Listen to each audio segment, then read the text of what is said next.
this stuff of fantasizing and looking at the world, imagining things, which really isn't fantasizing because you're only trying to imagine the way it really is, comes in handy sometimes.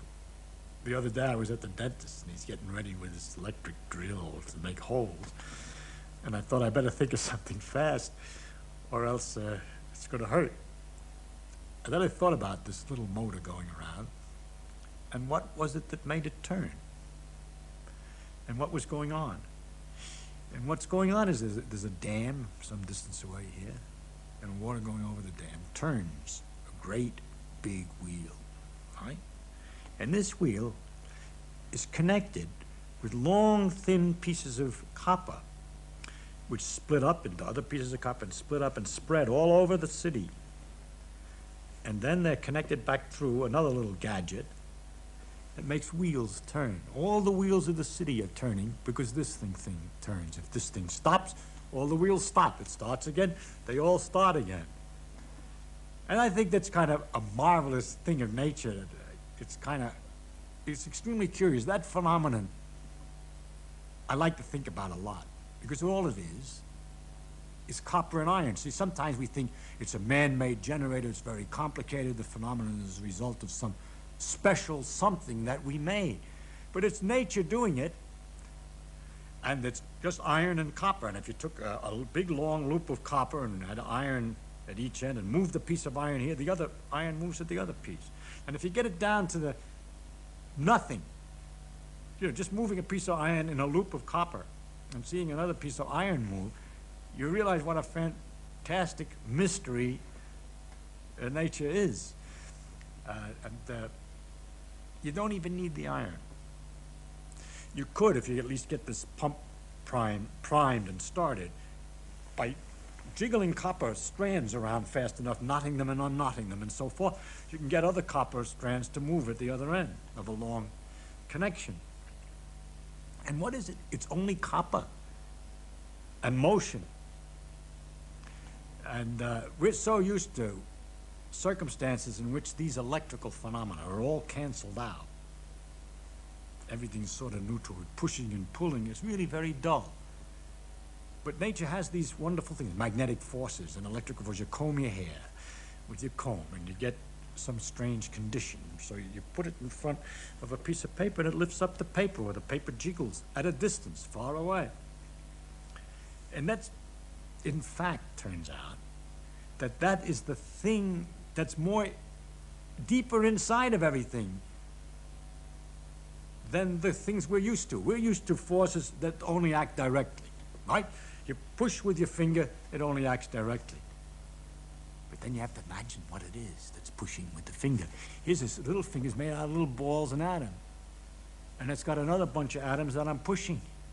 And there's a little space between those atoms. And this pushing is going through that space. And the only thing that happens with the comb and the paper is that circumstances have arisen which make it possible to see that these forces go through a bigger distance than just the short distance between the atoms. What it is we have charges like electrons that are both the same. They repel each other with a force. They're little tiny particles. They're a piece of the atom, and they repel each other with a force which is enormous. It's inversely as the square of the distance, just like gravity is inversely as the square of the distance, but gravity is attractive, and this is repulsive. And for two electrons, the gravity is so weak compared to the electricity. Electricity is so much more enormous than the gravity. I can't express it because I don't know the name of the number. It's 1 with 30 or 8 or 40 zeros after the 1. Bigger is electricity. It's so enormous that if I were all electrons, well, the numbers are too big. So if there's also, however, for electrical things, other kind of charge, positive charges. An example of protons are positive. They're inside the nucleus of the atom, and they attract electrons. Opposite charges attract, and like charges repel. So you have to imagine enormous forces where likes are trying to get away from likes, and unlikes are trying to get near the opposite. What would happen if you had a lot of them? There'd be, all the likes would collect with unlikes. They attract each other. And they'd get an intimate mixture of pluses and minuses all on top of each other, very close together. You wouldn't have a lot of pluses anywhere because they repel each other. They'll all be compensated by minuses very close. And you get these little knots of plus and minus. The reason that the knots don't get smaller and smaller is because they are particles, and there's quantum mechanical effects that we won't discuss that makes it that you can't get any smaller than a certain size. And so you get these little lumps, which are balls. They're the atoms. The atoms have positive and negative charge, and they're neutralized. They cancel their charge as nearly as they can. And because of this force is so big, it ends up nowhere, with very little left. Because it's so big, it cancels out. There's always so exactly the same pluses and minuses in any normal material. When you comb your hair, it rubs just a little bit extra, or just a few extra minuses, say, here, and somewhere else a few extra pluses. But the forces are so big, there's just the extra ones, which make a force that we can see that seems to be at a long range. And that we find mysterious, and that we need an explanation for. And we try to find an explanation for it in terms of ideas like the forces that are inside of rubber bands or steel bars or twisted things. We would like to have some kind of puller at a distance because we're used to it, that we don't get any push until we're touching. But the fact is that the reason we don't get any push until we're touching is it's the same force as you see at a long distance, only it's come down to short because the pluses and minuses have canceled out so well that you don't feel anything until it gets very, very close. When it gets close enough, of course, it makes a difference which is plus and which is minus and where they are, and they repel each other. So it's kind of fun to imagine this intimate mixture of highly attractive opposites, which are so strong that they cancel out the effects. And it's only sometimes, when you have an excess of one kind and another, that you get this mysterious electrical force.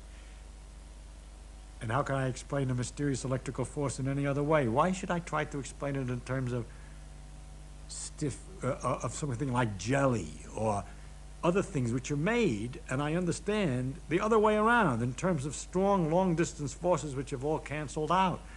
So it's the electrical forces, in fact, and the magnetic forces, in fact, that we have to accept as the base reality in which we're going to explain all the other things. So again, it turns out it's hard to understand. You have to do a lot of imagining. That the real world has as its base a force which acts at a long distance. That we haven't got much experience with that force. We have peculiar phenomena here and there, but ordinarily we don't have much experience with that force, is simply because that's what requires explanation. That's what requires imagination. The long-distance force we have no other picture for. And in the example of the generator, for instance, what happens is that the electrons, which are a part of an atom, they're pushed by the motion of the copper wires. And it's wonderful to think that you push a few here, and they get too close together, so they push the others because they repel at a long distance. So it's not just like water, which repels at a short distance, but it's a wonderful fluid which repels at a long distance, and the effects therefore can go very quickly through the wire. If there's a little concentration, you go zing through the wire all over the city at once. And you can use that stuff to make signals. You can push a few electrons here and there by talking in a telephone. At the other end of the line, a long line of copper across the city, the electrons respond because of this very rapid interactions over these long distances to what you're saying in this room. And that they've discovered experimentally the existence of these long forces and these rapid motion actions and so forth was a tremendous thing for human beings. I think that the discovery of electricity and magnetism and the electromagnetic effects, which were finally worked out, the full equations for everything was worked out by Maxwell in 1873, is probably the most fundamental transformation of the most remarkable thing in history, the biggest change in history.